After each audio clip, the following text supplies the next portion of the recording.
तो लॉ पाठशाला में फिर से आपका स्वागत है। हमने अभी तक चर्चा की थी कि पुलिस किस प्रकार से अन्वेषण करती है और पुलिस अन्वेषण के दौरान क्या क्या कार्रवाई करती है। मुझे लगता है अब तक के एपिसोड में आपको बातें सरलता से, सहजता से समझ आ रही होगी। यदि कोई व्यवधान हो तो ज़रूर मुझे लिख करके बताएं। लॉ पाठशाला की यूट्यूब चैनल पर आप अपना कमेंट लिखना ना भूलें। शेयर और सब्सक्राइब भी करें ताकि मैं ज़्यादा से ज़्यादा लोगों को अपनी बातें बता सकूं। तो चलिए इसी कार्रवाई को आगे बढ़ाते हुए बात करते हैं आगे अन्वेषण में होता क्या है। पुलिस इन्वेस्टिगेशन के बारे में मैंने आपको बता दिया था कि पुलिस उसमें क्या क्या कार्रवाई करती है। अब पुलिस इन्वेस्टिगेशन जब हो जाता है तो उसके बाद उसी में एक कार्रवाई होती है पुलिस इन्वेस्टिगेशन के दौरान ही, जब कोई व्यक्ति कहता है, जो अभियुक्त होता है, कि मैं मजिस्ट्रेट के सामने अपना बयान देना चाहता हूं या अपनी जो अपराध है उसको कबूल करना चाहता हूं। तो यदि आप अपराध कबूल करना चाहते हैं और आप कन्फेशन करना चाहते हैं, जिसको हम लोग अंग्रेजी में कन्फेशन और हिंदी में संस्कृति कहते हैं, यानी आप अपराध को स्वीकार करना चाहते हैं, तो उस परिस्थिति में एक प्रक्रिया विहित है दंड प्रक्रिया संहिता में। ये सबको पता होना चाहिए कि आप धारा 164 के तहत मैजिस्ट्रेट के समक्ष अपना बयान दर्ज करा सकते हैं। लेकिन ये बात आपको जान लेनी बहुत ही आवश्यक है कि जब भी आप मैजिस्ट्रेट के सामने अपना बयान देंगे तो उसमें बहुत सारी सावधानियां मैजिस्ट्रेट को बरतनी पड़ती है। तो मैजिस्ट्रेट आपको सबसे पहले पूछेगा कि क्या ये आपका बयान स्वैच्छिक है, तो आपको इसका जवाब देना पड़ेगा। फिर मैजिस्ट्रेट आपको बताएगा कि यदि आप बयान देते हैं तो इस बयान के आधार पर आप दोष सिद्ध करार दिए जा सकते हैं, यानी आपका कन्विक्शन हो सकता है। तो मजिस्ट्रेट को भी ये ध्यान रखना पड़ता है कि वो हर व्यक्ति को बताए। जैसा आपको पता है कि भारत में साक्षरता है लेकिन विधिक साक्षरता इतनी नहीं है। तो विधिक साक्षरता नहीं होने के कारण हर मैजिस्ट्रेट का ये कर्तव्य है, हर जुडिशियल मैजिस्ट्रेट का, यहाँ पर जुडिशियल मैजिस्ट्रेट ही कन्फेशन को रिकॉर्ड करते हैं और जुडिशियल मैजिस्ट्रेट फर्स्ट क्लास होना चाहिए।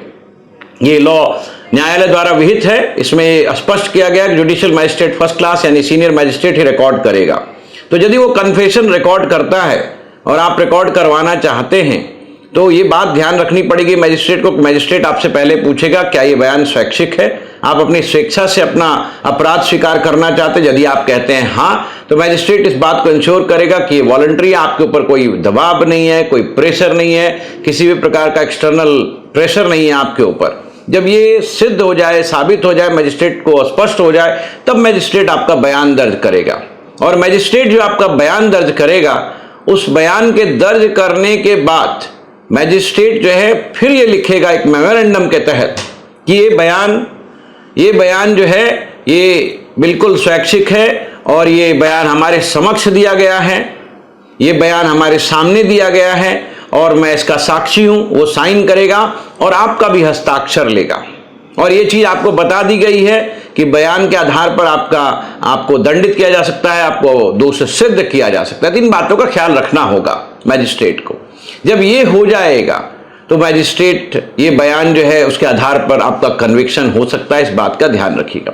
मैं आपको ये भी बताना चाहूंगा कि कई अपराधों में जो वुमेन रिलेटेड है, खास करके रेप इत्यादि में, ये विक्टिम का भी स्टेटमेंट 164 के तहत होता है। अभी आपने सुना होगा कि ब्रजभूषण के मामले में, ब्रजभूषण शरण सिंह के मामले में, ये अभी 164 का बयान विक्टिम का नहीं लिया गया है, जबकि कहा जा रहा था उन लोगों के द्वारा कभी तक मैजिस्ट्रेट के समक्ष इसका बयान हो जाना चाहिए था। ऐसी प्रक्रिया है जिसमें विक्टिम भी मैजिस्ट्रेट के सामने बयान देता है, खास करके महिला विक्टिम 164(5) में इसकी व्याख्या दी गई है। इसके बाद अन्वेषण के दौरान और भी कार्रवाई होती है जिसमें पुलिस सर्च और सीजर कर सकता है। यहां तक कि पुलिस विदेशों में भी जाकर के आपके खिलाफ कार्रवाई कर सकता है। उसके लिए भी प्रक्रिया विहित है इस अपराध विधि में, इस दंड प्रक्रिया संहिता में। इसके लिए हम लोग एक लेटर रोगेटरी भी इशू करते हैं, लेटर ऑफ रिक्वेस्ट कहते हैं उसको अंग्रेजी भाषा में। Letter of request, letter rogatory इसके लिए इशू किया जाता है, जिसके तहत पुलिस जाकर के विदेशों में भी अन्वेषण कर सकती है, आपका संपत्ति जब्त कर सकती है और इस तरह की कार्रवाइयां की जा सकती है। जब इसके बाद आप आगे बढ़ते हैं तो फिर आप देखते हैं 167 की प्रक्रिया जो बहुत इंपॉर्टेंट है और मुझे बहुत ऐसा अंदेशा है और बहुत लोग मेरे से सवाल भी पूछते हैं कि 167 की क्या कार्रवाई होती है। तो मैं इसमें भी आपको बताना चाहूंगा कि यदि अन्वेषण पुलिस का 24 घंटे के अंदर पूरा नहीं होता। आपको पता होगा पुलिस किसी को भी 24 घंटे के लिए गिरफ्तार कर सकती है, 24 घंटे के लिए हाजत में रख सकती है और उससे इंट्रोगेशन कर सकती है। यदि मान लीजिए 24 घंटे में इंट्रोगेशन पूरा नहीं हो पाया, 24 घंटे में कार्रवाई पूरी नहीं हो पाई, तो ऐसी व्यवस्था है धारा 167वें दंड प्रक्रिया संहिता में कि उसके बाद आपका रिमांड लिया जा सकता है। पुलिस रिमांड की मांग कर सकती है और जब भी पुलिस रिमांड की मांग करेगी तो ये सर्वसाधारण को मैं सूचित करना चाहता हूं कि आवश्यक होता है कि वो एक्यूज्ड को मजिस्ट्रेट के समक्ष प्रस्तुत करे। जो तथाकथित अभियुक्त है, एक्यूज है, उसको मजिस्ट्रेट के सामने प्रस्तुत किया जाए और उससे संबंधित केस डायरी, जिस केस में उस अपराध के बारे में डायरी लिखी जा रही है, जिस केस के बारे में डायरी लिखी जा रही है, वो केस डायरी, एक केस डायरी होता है जिसमें हर केस के बारे में पूरी चर्चा होती है, पूरे बयान लिखे जाते हैं, वो सारा मजिस्ट्रेट के समक्ष प्रस्तुत कर रहा होता है। तो 167 में पुलिस वाले को, एसएचओ को, मजिस्ट्रेट के सामने अभियुक्त को भी प्रस्तुत करना है और केस डायरी भी सबमिट करनी है। जब ये प्रक्रिया हो जाएगी और मजिस्ट्रेट को ऐसा लगेगा कि मुझे इसमें पुलिस रिमांड देना चाहिए, तो मजिस्ट्रेट ज़्यादा से ज़्यादा 15 दिनों का रिमांड दे सकता है। ये आवश्यक नहीं है कि 15 दिन का रिमांड होना ही चाहिए। मजिस्ट्रेट को लगता है तो वो 1 ही दिन का रिमांड देगा, 2 ही दिन का देगा, 5 ही दिन का देगा, लेकिन अधिकतम सीमा रिमांड की 15 दिन ही है और ये सिर्फ पहला 15 दिन होना चाहिए। मैं आपको ये भी बता दूं कि अभी सुप्रीम कोर्ट में इस बात पर कई जजों ने चर्चा छेड़ी है कि क्या ये 15 दिन शुरुआत के होने चाहिए या 15 दिन कभी के हो सकते हैं, क्योंकि कभी कभी ऐसा भी होता है कि अभियुक्त पहले 15 दिनों के लिए न चिकित्सीय कारण से, अन्य कारणों से पुलिस के इंट्रोगेशन में नहीं रहता है, पुलिस की कस्टडी में नहीं होता है और 15 दिन का समय निकल जाता है।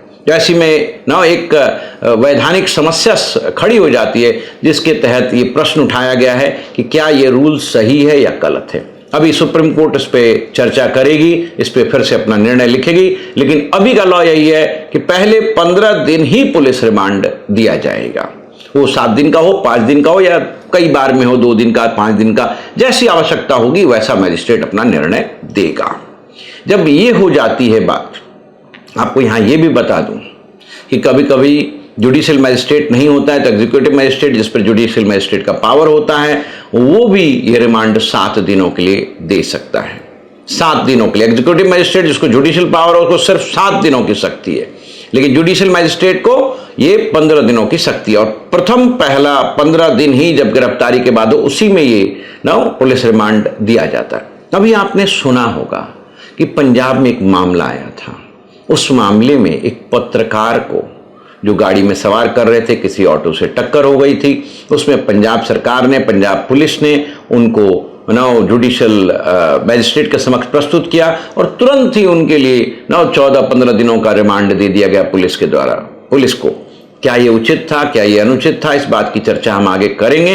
लेकिन ऐसे केसेस में जहां छोटे मोटे टक्कर हुए, पत्रकार का मामला था, पत्रकार गाड़ी भी नहीं चला रहा था, वो सवार था उस गाड़ी में और उसको रिमांड में भेज दिया गया और गलत प्रकार के आरोप SC/ST एक्ट के तहत लगाए गए। जैसे में रिमांड का कभी कभी दुरुपयोग भी होता है, आपको पता हो, उसमें हाई कोर्ट ने अंतरिम जमानत दे दी है और ये कार्रवाई आगे के लिए हाई कोर्ट ने स्थगित कर दिया। हाई कोर्ट इसकी सुनवाई अगली तारीख को करेगा।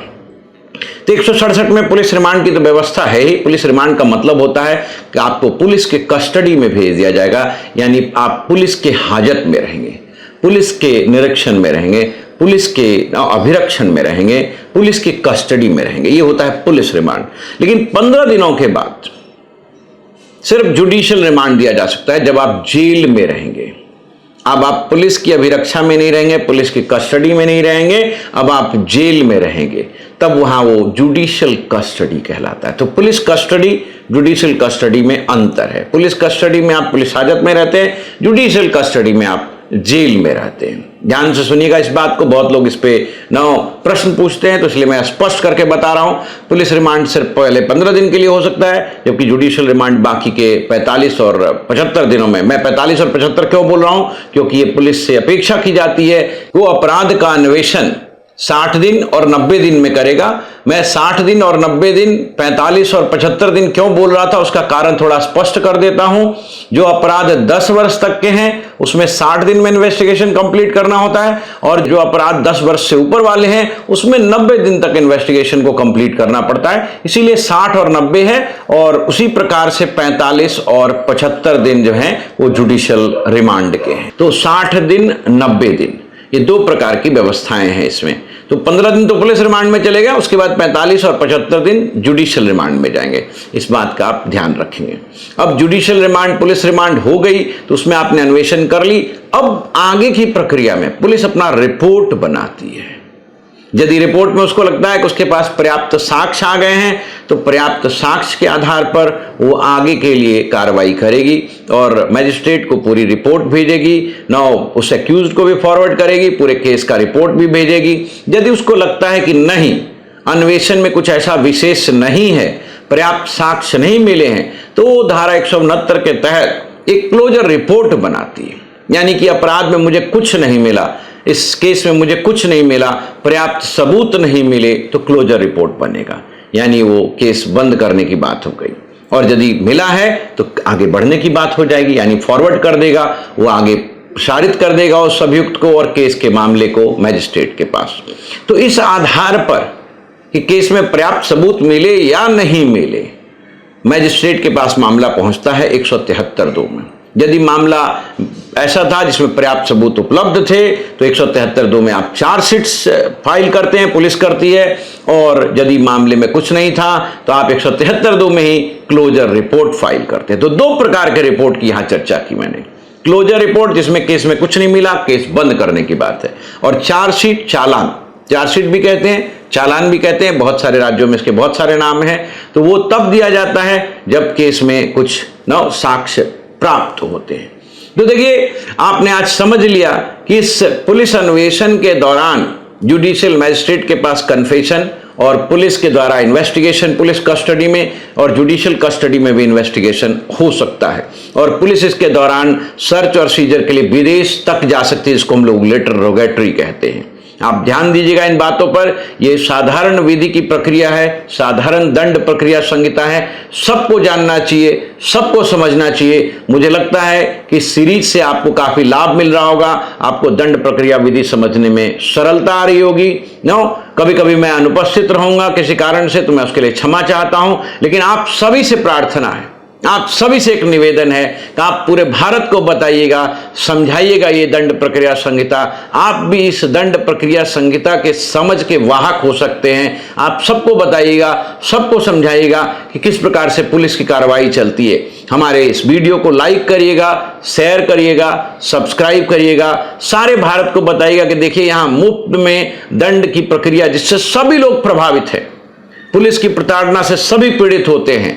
पुलिस अच्छा भी कार्य करती है, कभी बुरा भी कार्य करती है। तो हमें अपने अधिकारों को जानना होगा, समझना होगा, उनको बताना होगा कि ये हमारे अधिकार हैं, ये हमारे कर्तव्य हैं। तो इसको समझने के लिए लगातार हमसे जुड़िएगा। अभी तो सीआरपीसी की कहानी चल रही है, आगे और भी कहानी होगी, लेकिन मेरा निवेदन यही है कि सबको बताइएगा, लॉ पाठशाला के बारे में ज्यादा से ज्यादा लोगों को जोड़िएगा, उनको बताइएगा कि यहाँ पर मुफ्त में इतनी अच्छी शिक्षा उपलब्ध है। और हमने आपको बताया था पहले भी, फिर भी मैं आपको कह रहा हूं, हम लोग एक हिंदी में अपना बैच भी शुरू करने जा रहे हैं, लॉ पाठशाला। एम्बिशन लॉ इंस्टीट्यूट के तहत, एम्बिशन लॉ इंस्टीट्यूट देश की जानी मानी विधि की संस्था है, और एम्बिशन लॉ इंस्टीट्यूट का यही प्रयास है, यही उद्देश्य है कि पूरे भारत को विधि सिखाया जाए। जो लोग बड़े बड़े विश्वविद्यालय नहीं कर पा रहे हैं, वो हम जैसी संस्था उस गैप को फिल करे, उस वैक्यूम को फिल करे। इसी उद्देश्य से इस सीरीज की हमने शुरुआत की है। बहुत बहुत धन्यवाद। जुड़िएगा, बने रहिएगा।